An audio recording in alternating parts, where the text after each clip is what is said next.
Hello friends, स्वागत है एक बार फिर से आप सभी का गुरुकुल एजुकेशन क्लासेस पर। दोस्तों, जैसा कि बोर्ड पर दिख रहा होगा, मेंसुरेशन यानी कि क्षेत्रमिति यानी कि क्षेत्रफल का टॉपिक आज हम शुरू करने वाले हैं, जो कि सारा फार्मूला बेस्ड होता है। आप सभी को पता ही होगा, लेकिन आज हम फार्मूला बेस्ड प्रश्न नहीं करेंगे। आज हम कुछ डेफिनेशंस बेस्ड क्वेश्चंस करेंगे, जो कि कई बार पेपर में रिपीट हुए हैं और केवल सेकंडों में, कुछ ही सेकंडों में आप उसका आंसर मुंह ज़बानी आप बता भी सकते हो। तो शुरू करते हैं। जैसा कि बोर्ड पे दिख रहे हैं आपको 3% पहले मैंने बोर्ड पे नोट डाउन कर रखे हैं पहले से ही।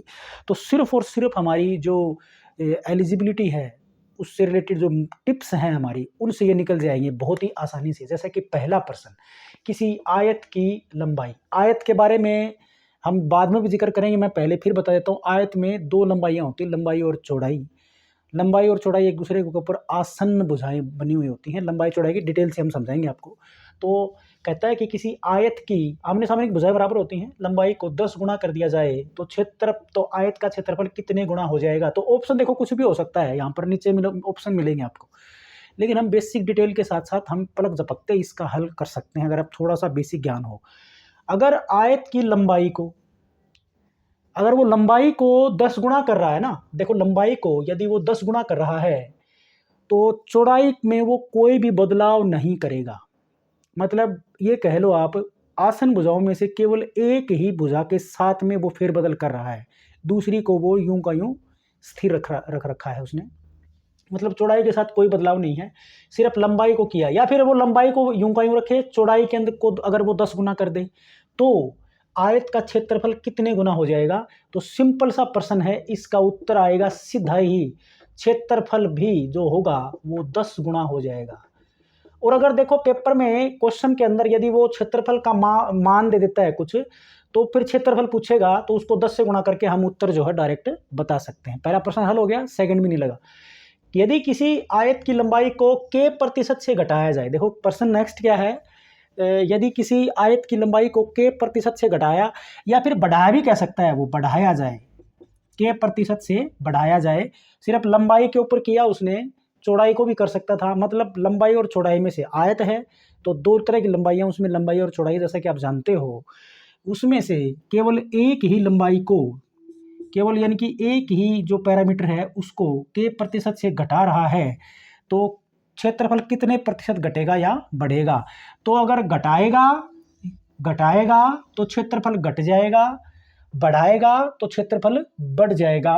तो यहाँ पर के प्रतिशत घटाया तो क्षेत्रफल भी के प्रतिशत ही घट जाएगा।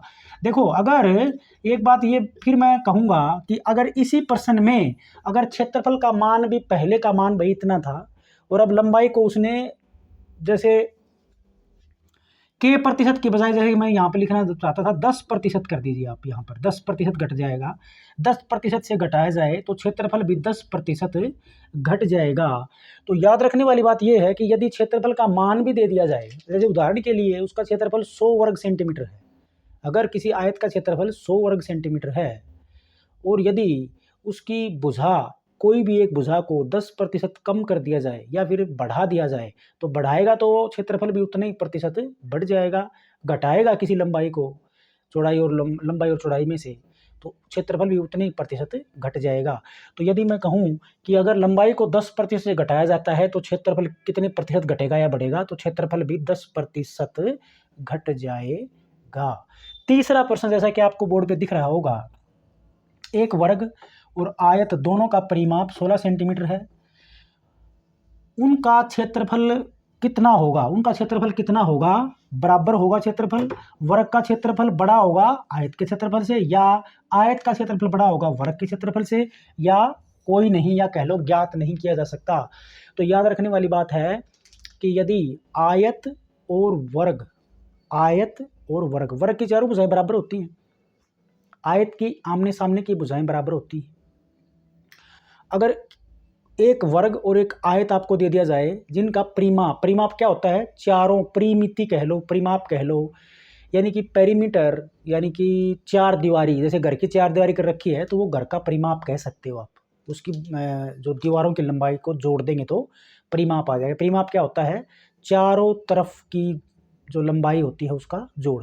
तो वर्ग की का परिमाप होगा उसकी चारों भुजाओं की लंबाई का जोड़, यानी कि 4 गुणा में भुजा कर दो चाहे। और आयत का परिमाप होगा 2 इंटू लंबाई जमा चौड़ाई, यानी कि 2 लंबाई और 2 चौड़ाई होगी, उनको जोड़ देंगे।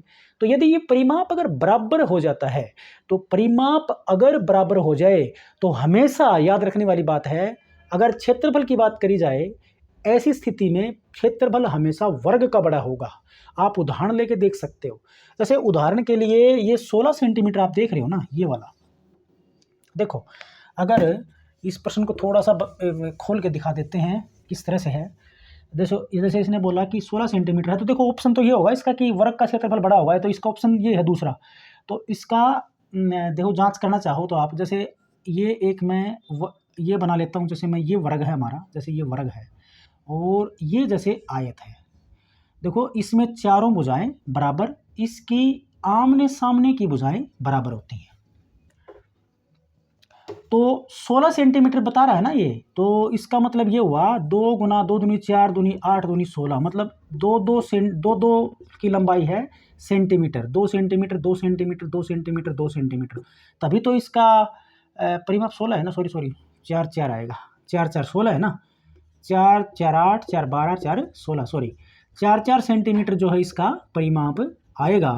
और यदि आयत का परिमाप की बात करें इसी हिसाब से, तो इसमें आयत का क्या बन सकता है, आयत का बन सकता है कि जैसे अगर एक को हम ये 4 ले लें तो ये 4 4 8 होगा, तो ये 4 तो बनेगा नहीं, तो इसका बन सकता है 6 6 12, इसका बन सकता है भैया 2 दूनी 4 और 6 और 6 12, एक ये बन सकता है, और भी शायद एक और बन जाएगा, शायद एक और भी बन सकता है, जैसे 2 और 2 4, 6 और 6 12, तो ये 16, इसका भी परिमाप कितना आ जाएगा, 16 आएगा, इसका भी 16 आएगा। तो आप क्षेत्रफल की बात करिए तो वर्ग का क्षेत्रफल निकाल के देखो, वर्ग का क्षेत्रफल होता है भुजा का वर्ग, यानी कि 4 की 2। और यदि आयत का क्षेत्रफल निकालोगे, 16 आया ना इसका, 16 वर्ग सेंटीमीटर क्षेत्रफल आया इसका। और यदि आयत का क्षेत्रफल आप ज्ञात करते हो, आयत का क्षेत्रफल क्या होता है, लंबाई गुणा में चौड़ाई, यानी कि 6 गुणा में 2, यानी कि 12 वर्ग सेंटीमीटर। तो देखो आयत का क्षेत्रफल कम आया है। तो आपको ये याद रखने वाली बात है कि यदि किसी वर्ग और एक आयत का परिमाप अगर बराबर है, तो क्षेत्रफल हमेशा वर्ग का ही बड़ा आएगा, ये बात याद रखने वाली है। ये 3% थे, मैं 3% नोट डाउन कर लेता हूं। नेक्स्ट हमारे जो हम सेकंडों में हल करेंगे, वेरी इंपॉर्टेंट है।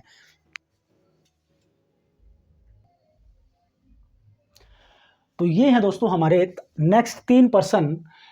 पहला है, ये सेकंडों में आप हल कर सकते हो, दो वृत्तों की त्रिज्याओं में 2:3 का अनुपात है। देखो क्या कहता है, दो वृत्तों की त्रिज्याओं में 2:3 का अनुपात है, तो उसकी परिधियों का अनुपात, जैसा कि आप जानते हो, जैसे हमने पीछे वर्ग और आयत के बारे की परिधियों जो परिमाप या परिमितियों के बारे में जिक्र किया था।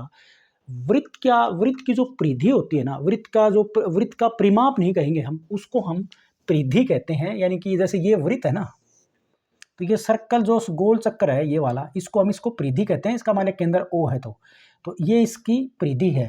तो वृत्तों की त्रिज्याओं का अनुपात अगर दिया गया है 2, जैसा कि बोर्ड पे दिख रहा है 2:3 है, तो परिधि, वृत्त की परिधि होती है 2 पाई r। r क्या है, वृत्त की त्रिज्या। तो यदि त्रिज्याओं का अनुपात दे रखा हो, तो परिधियों का अनुपात आप आसानी से निकाल सकते हो।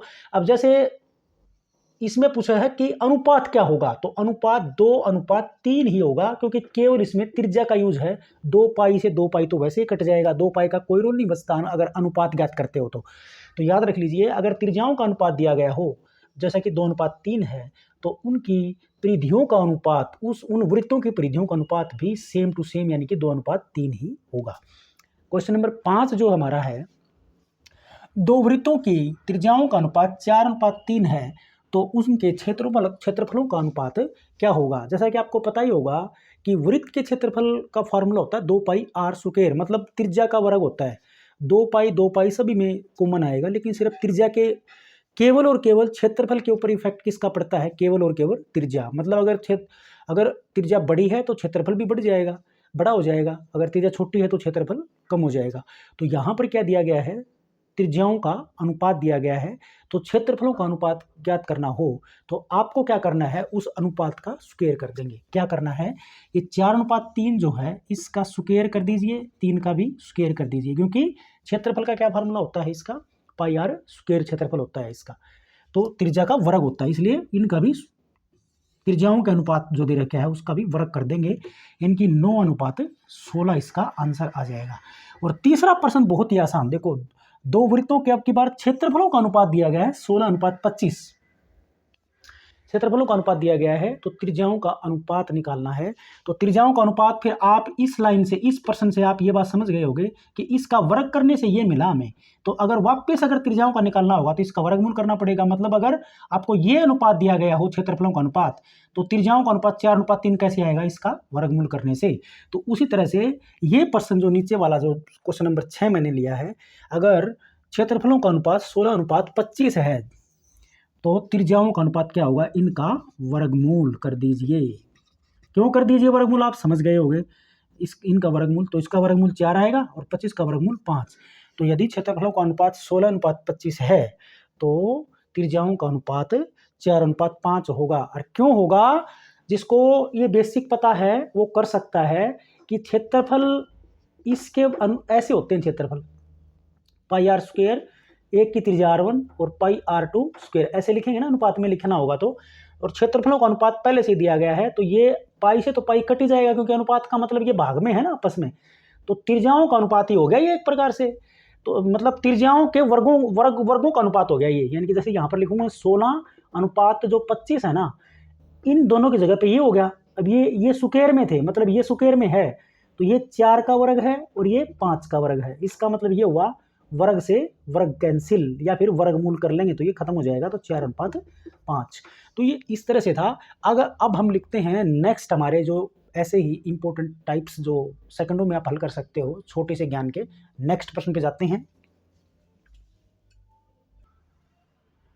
तो दोस्तों ये हमारे नेक्स्ट 3 प्रश्न, यदि दो वर्गों की वर्ग के ऊपर है ये, यदि दो वर्गों की भुजाओं या विकर्णों का अनुपात 4:7 हो तो क्षेत्रफलों का अनुपात क्या होगा। क्या कहता है कि यदि दो वर्गों की भुजाओं, अगर भुजाओं और विकर्णों का अनुपात, यानी कि ये या तो भुजाओं का अनुपात हो सकता है, भुजाओं का दो वर्गों के, दो अलग अलग वर्ग हैं, या फिर उनके विकर्णों का अनुपात अगर आपके पास हो, और क्षेत्रफलों का अनुपात पूछ रखा हो, तो आपको केवल और केवल क्या करना है, इसका वर्ग कर दीजिए, यानी कि 4 का वर्ग अनुपात 7 का वर्ग, यानी कि 16:49, ये इसका आंसर। सेकंड प्रश्न पे जाते हैं, इसका उल्टा, उसका उल्टा दे दिया जाए। यदि दो वर्गों के क्षेत्रफलों का अनुपात जैसे कि दे रखा है 25:36 दे रखा हो, तो उसकी भुजाओं का अनुपात ज्ञात कर सकते हो और विकर्णों का अनुपात ज्ञात कर सकते हो। दो ही अलग अलग वर्ग है ना, दो अलग अलग वर्गों के क्षेत्रफलों का अनुपात दिया गया है, तो क्या करना पड़ेगा, आप इस प्रश्न से आप समझ गए होंगे, इसका इन दोनों का क्या करना पड़ेगा, वर्गमूल करना पड़ेगा, यानी कि 5:6 हो जाएगा। इनका वर्गमूल करेंगे तो आई थिंक क्लियर हो गया होगा। तीसरा प्रश्न जो हमारा सामने दिख रहा होगा आपको कि एक वर्ग है, उसका क्षेत्रफल है 25 वर्ग सेंटीमीटर है, तो इसी वर्ग के विकर्ण पर बने वर्ग का क्षेत्रफल, जैसे कोई वर्ग है ना, जैसे आप ये वर्ग मान लीजिए, तो इसका विकर्ण चाहिए ये ले लीजिए या फिर ये ले लीजिए, इसके ऊपर अगर मतलब वर्ग बनेगा तो ये जो विकर्ण की लंबाई है ना, इतना ही एक लाइन और बनेगी ऐसे, और इतनी लंबाई है, मतलब ये चारों भुजाएं बराबर, वर्ग की चारों भुजाएं बराबर होती हैं, तो विकर्ण के ऊपर कोई वर्ग बनेगा, उसका क्षेत्रफल निकालना है आपको। तो याद रख लीजिए कि कोई भी वर्ग है उसके विकर्ण के ऊपर अगर हम वर्ग बना दें, किसी भी विकर्ण के ऊपर, दो विकर्ण होंगे उसके, तो किसी भी विकर्ण के ऊपर अगर हम दूसरा वर्ग बनाएं, तो उस वर्ग का क्षेत्रफल हमेशा जो हमारा मेन वर्ग था, जैसे यहां पर ये वाला जो वर्ग था हमारा, ये था मेन, तो ये तो विकर्ण था, इसका विकर्ण के ऊपर वर्ग बनाया इसने, तो इसका जो क्षेत्रफल है, इसका क्षेत्रफल इस विकर्ण पर बने क्षेत्रफल से हमेशा आधा होगा। कहने का मतलब यदि हम इस प्रश्न के अंदर क्या दिया गया है कि यदि एक वर्ग का क्षेत्रफल 25 वर्ग सेंटीमीटर है, तो विकर्ण पर बना जो वर्ग होगा वो इसका दुगना होगा। 25 का दुगना कितना हो जाएगा, 50 वर्ग सेंटीमीटर। तो याद रखने वाली बात है, या फिर आप ये भी याद रख सकते हो कि किसी वर्ग और उसके विकर्ण पर बने वर्ग के क्षेत्रफलों का अनुपात क्या होगा, 1:2 होगा। यानी कि ये तो वर्ग है और ये विकर्ण वाला वर्ग है, विकर्ण पर बना वर्ग मतलब विकर्ण वाला वर्ग जो बनेगा, विकर्ण पर जो बना वर्ग होगा उसका क्षेत्रफल हमेशा क्या होगा, इस मेन वाले वर्ग से दुगना। तो ये 3% लेते हैं नेक्स्ट और 3%। तो दोस्तों ये हमारे नेक्स्ट 3%, जैसा कि बोर्ड पे आपको दिख रहे होंगे, ये तीनों के तीनों पर्सन ही दिए गए हैं समबाहु त्रिभुज के ऊपर। समबाहु त्रिभुज क्या होती है, जिसकी तीनों भुजाएं बराबर होती हैं और उसका क्षेत्रफल निकालने का फॉर्मूला मैं एक बार यहाँ पर रिपीट कर देता हूँ, हालांकि मैं दोबारा वीडियो बनेगा इसका। वर्गमूल 3/4 गुणा में भुजा का वर्ग। भुजा का वर्ग मतलब क्या है कि उसकी कोई भी एक भुजा, क्योंकि तीनों भुजाएं उसकी बराबर होती है। समबाहु जैसा कि नाम से ही पता चल रहा है, सम मतलब समान, बाहु मतलब भुजा, जिसकी सभी भुजाएं यानी या तीनों की तीनों भुजाएं जिसकी बराबर होती हैं वो कहलाता है समबाहु त्रिभुज। तो समबाहु त्रिभुज का क्षेत्रफल निकालने का फार्मूला होता है वर्गमूल 3/4 गुणा में उसकी भुजा का वर्ग कर देंगे गुणा में, तो उसका क्षेत्रफल आ जाएगा। तो देखिए यानी कि सारा जो क्षेत्रफल निकालने का जो मैटर है वो केवल उसकी भुजा के ऊपर डिपेंड करता है। तो भुजा में जितना भी आप बदलाव करोगे उतना ही क्षेत्रफल पर इफेक्ट पड़ेगा। तो यहाँ पर जो पहला प्रश्न आपको सामने बोर्ड पे दिख रहा होगा वो है, यदि दो समबाहु, यहाँ पर दो अलग अलग हैं वैसे तो, दो समबाहु त्रिभुजों के क्षेत्रफलों का अनुपात 3:2 है। सॉरी ये क्षेत्रफल नहीं है, भुजाओं का अनुपात, कि भुजाओं का अनुपात, कि भुजाओं का अनुपात 3:2 है, तो क्षेत्रफलों का अनुपात क्या होगा। तो क्षेत्रफल का अनुपात हम निकालते हैं ना, तो भुजा का स्क्वायर करना पड़ेगा, चाहे कोई भी समबाहु त्रिभुज आप ले लेते हो। तो यहाँ पर अगर ये स्थिति दे रखी है यानी कि त्रिभुजों के भुजाओं का अनुपात दे रखा है, तो क्षेत्रफलों का अनुपात क्या आएगा, इनका वर्ग, क्योंकि भुजा का स्क्वायर करने से ही क्षेत्रफल बनता है। तो 3 का भी वर्ग हो जाएगा, 2 का भी वर्ग, यानी कि 9:4 इसका आंसर आएगा। और नेक्स्ट जो क्वेश्चन है इसका शायद उल्टा ही है, ये इसका उल्टा है।